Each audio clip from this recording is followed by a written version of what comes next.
憑乜嘢呢個化吉紅敲一敲聞一聞就入火？化吉紅到底有咩好處？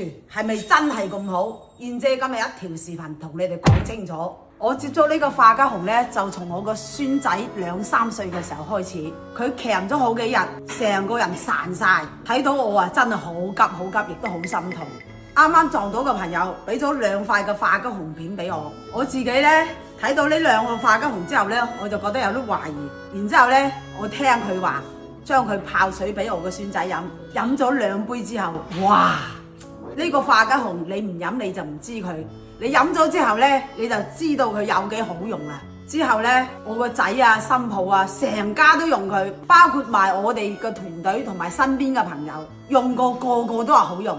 我哋團隊有一個員工，成日擔住支紅雙喜，唔捨得離手嘅，黏嗰啲嘢啊，成日見佢攏嚟攏去都攏唔晒。我俾咗1塊俾佢飲下，佢飲咗之後啊，佢都問燕姐仲有冇啊？